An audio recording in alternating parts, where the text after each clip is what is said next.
this video today are unified by a few things. Number one, as the title says, I am hopelessly nostalgic and sentimental, and I'm determined to drag everyone down with me. Number two, ever since I was young, I've always been shown that the fruits of my labor will be celebrated and appreciated, sometimes like to a disturbing degree. For example, my mom up in her bedroom has a piece of art that I made her that's a strand of my hair that I sellotaped to a piece of printing paper. This one isn't even a relic from childhood. This I made her 4 years ago. Number three, I despise the idea of obligatory gifts. And I think that making things for people is a really good way of holding myself to only gifting when I feel that I really want to, as opposed to when I feel like it's expected of me or just because it would be rude not to. And finally, when I gift something to somebody, I want them to feel not just seen by me, I want them to feel stalked. Like I want them to instinctively draw down their shades. So with that, let's start with the first DIY gift idea, which is a custom resin diorama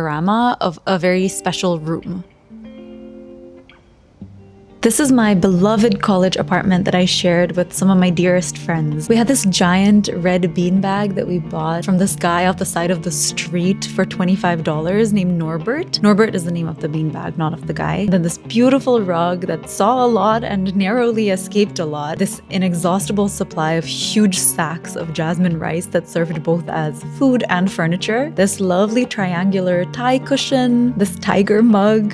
This art that one of us grabbed from a kindergarten that was clearing out their trash one day. Our very grown-up toothbrush holders. The how can she slap dude? If you know, you know. Taco Bell sauce packets, although let's be honest, mild is for losers. A correctly accusatory text from our building manager. This was in fact the party going on your apartment the night that he sent that text. And many party decorations that were put up for parties and then never taken down. Gather around and let me tell you about the absolute horror show that was trying to figure out how to make these. Last year marked a full decade since we moved into that apartment, and we were all going to be in the same place together for the first time in ages. This convening was to happen in July, and so I thought getting started on it a month in advance was perfectly reasonable. I printed, sealed, painted, molded and baked clay, and painstakingly built this first batch of 6 wall by wall, filling the layers very, very thinly and then torching them incessantly to avoid bubbles like over the course of several days. Only when they were finally done and I took them out of the cast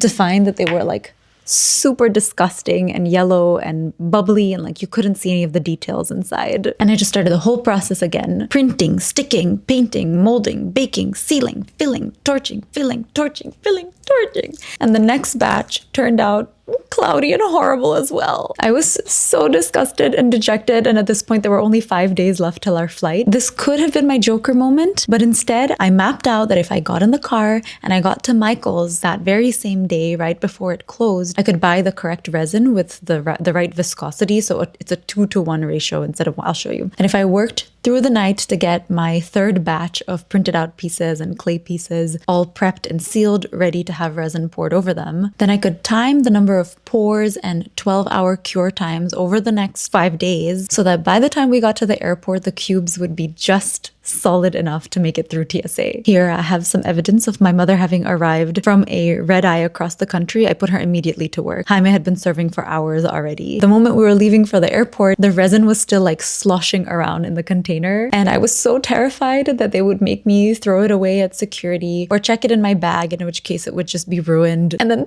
3 batches of cubes later, 18 cubes later, I would have nothing. But thanks to a very long Uber to the airport, which a friend of mine said is an international trip in itself, and a very hot day, the temperature is something that helps the resin to cure and harden faster. We waited till the very last second to pass through security, and the cubes were solid enough to make it with me onto the plane, where they were cradled and kept perfectly level with me for the 20+ hour journey. I added the final details in the hotel room with this emergency little travel resin kit that I packed, and I managed to get the cubes ready in time for when everyone was hanging out. Resin!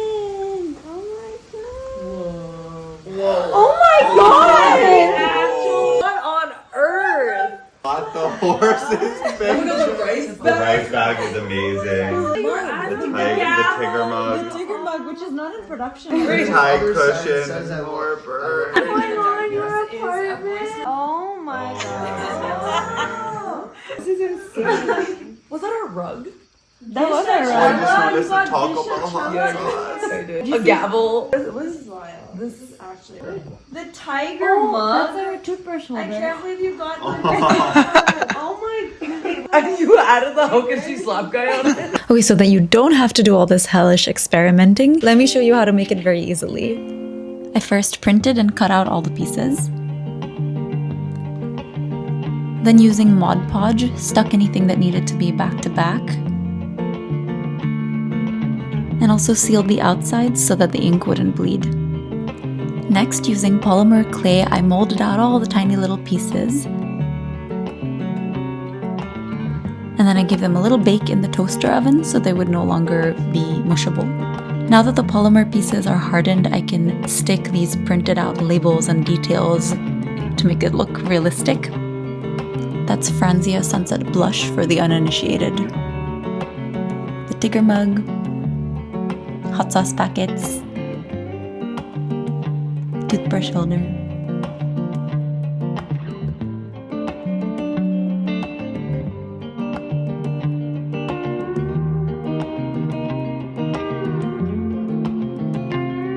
And here's what all the components fully prepped look like.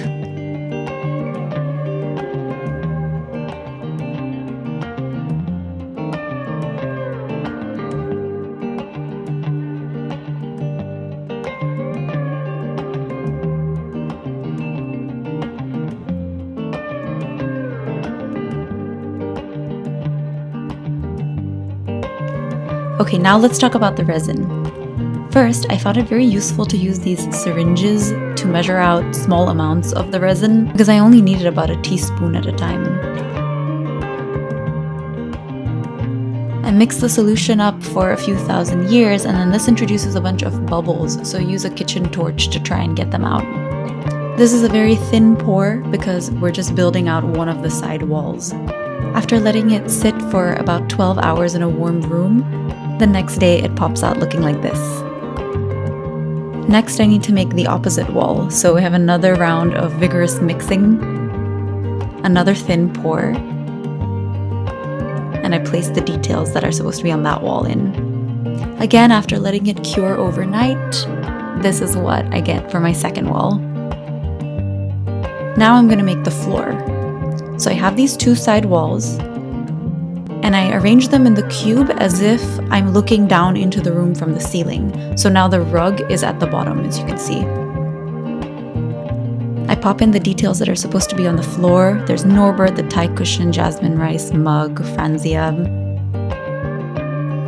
And then here's another technique for getting rid of bubbles, just whacking it while it's curing. So now it's really starting to look like something. I have the two side walls and the floor. So I put it in this way, and I add whatever's supposed to be against the back wall, in this case the toothbrush holders, and I fill it up halfway. This marble has nothing to do with the apartment. I just wanted to see how it refracts light differently from resin. This is the last bit left to fill. I just peel apart the edge to try and coax the resin into all the little nooks and crannies. And then off to the maternity ward to try and get it out of the mold.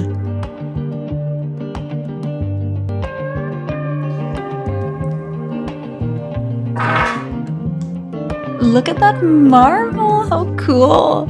It looks magical floating in there. And actually, you know what? I did find a connection to my college apartment. It symbolizes how throughout undergrad I had lost my marbles.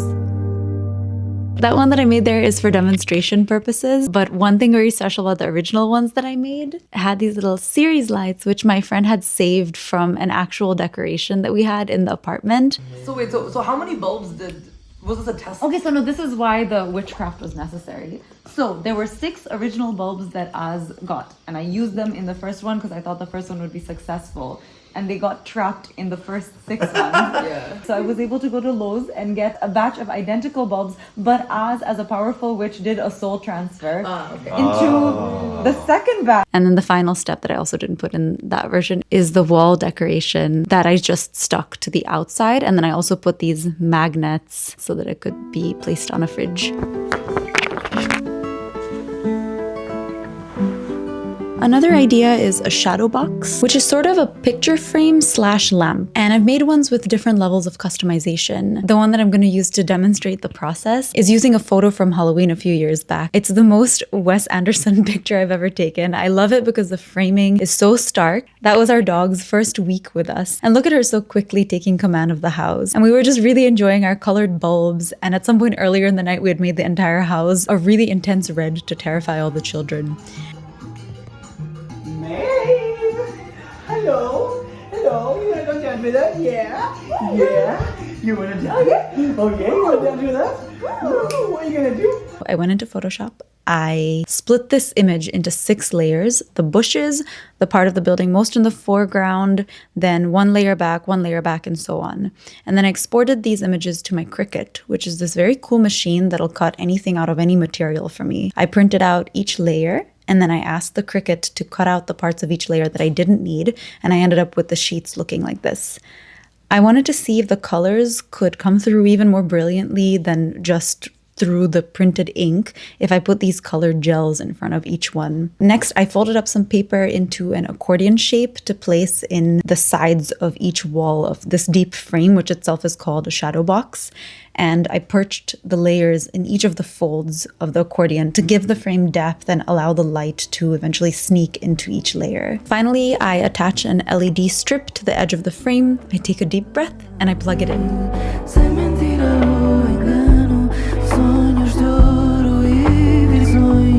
Místicas revelações e outras libertações. Aquário.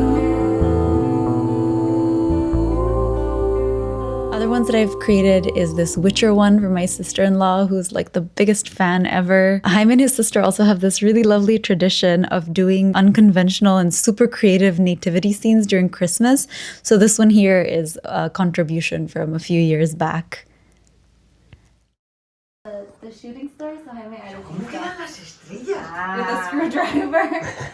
With a screwdriver? Keeping me stylish. Now, real. I'm on some dumb shit. Okay, what other rap songs would work? This one here I made a few years back because this silhouette against a wash of color is like a classic style of painting that I would just like make like a broken record when I was young. I'm extra proud of the little bird that's sticking out of the circle in the layer that's supposed to be the sun, and also the idea to make the last layer of the shadow box of felt material because that just adds some really cool texture when you turn the light on.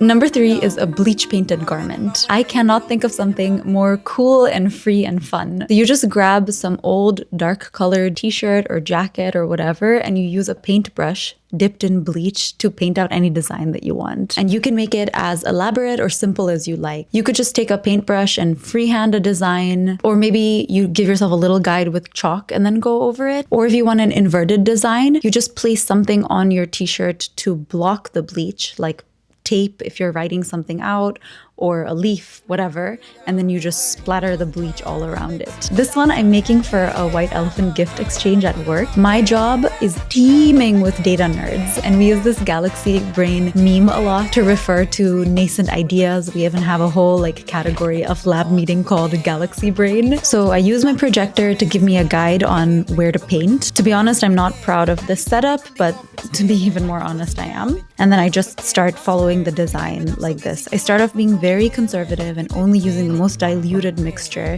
and then going over the parts that I want to highlight more several times. I made a little key in the back to test out how the solutions work, also tested out some brush stroke patterns because I wanted a very, very soft gradient, and I just consider that part of the design. And then I finished it off using the Cricut to cut out this excellent statement that many people will resonate with, and then I iron it on very professionally like this.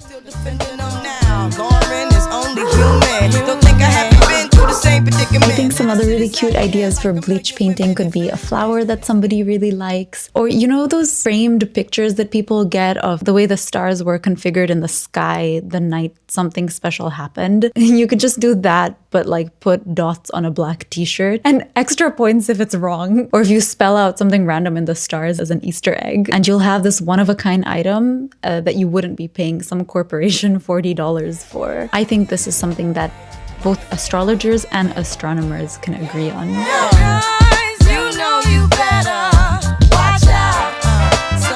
Number 4 is holding on to that white elephant concept for my favorite gift that I've ever given. It's a group gift, and the gift is a physical item, but it's also an experience. This is a photo from my dear friend's engagement party, and I cartoonified it to the high heavens.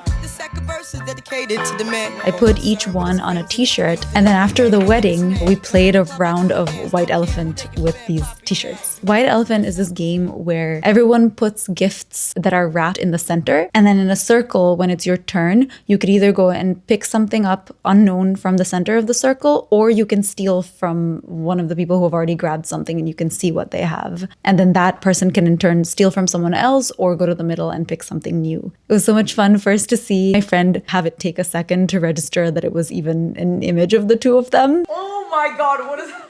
This on Boris the wedding merch? Are you kidding me? I was like, oh, that's cute. Who is? Oh my god. And then to see through the rounds of stealing and scheming what everybody's preferences were and the hilarious names that they gave them. Whoa! Wait, that's kind of sick. Oh. Cool. I like that. Oh. My face is this. It's so good. It's so abstract. Is that the one I forgot? Wow. I love that. Everybody hold up your shirts. And is that so subtle? You steal from Morris. Hi. Oh my god, this is so cool. I thought you were on the game. You're so quiet. You're being so quiet. Thank you. My Rorschach so well until you got out. Sisterhood of the traveling. Every anniversary we swap. Yeah. Listen here, you could do this for a bachelorette party or retirement party, any instance when you're gathering to celebrate somebody who you'd be happy to wear on a t-shirt. When Jaime gets tenure, I'm going to force him to let me take a picture of him riding their 4-legged robot that they do a bunch of research on like it's a horse, and then I'm going to edit it into all these cartoons and make him and his students play this White Elephant game. Or like I was just thinking, a group of my friends recently traveled to go to a Bad Bunny concert, and it just got me thinking about how like if you have a vacation where you're like all going for the specific thing, like in that case, you could make a set of t-shirts like that with Bad Bunny's face, and you play this game like right before the concert, and then everybody just goes wearing the t-shirt that they won. You could do this with like totes or throw pillows or whatever. Like, it doesn't have to be apparel. In fact, even before I'd had the idea to do the picture editing, we had already started a holiday tradition with making beanies and scarves customized with Jaime's Labs logo and then playing White Elephant during their team holiday. Everybody ended up with some season appropriate swag. It was so much fun to raid the stores for like 30 beanies or 30 of the kookiest scarves we could find. And then we used the trusty Cricut to like cut out the logos and press them onto pieces of leather and sew them onto each of the items.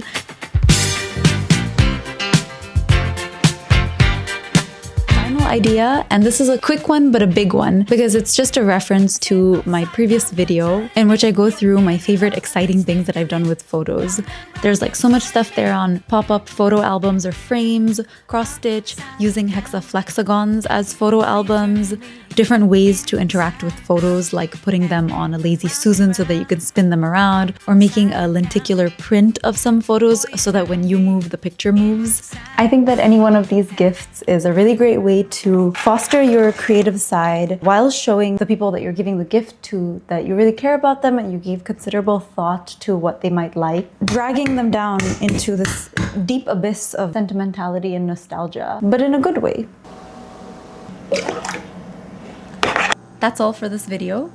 Last time Jaime said that it ended too abruptly, so I think for this one I'll try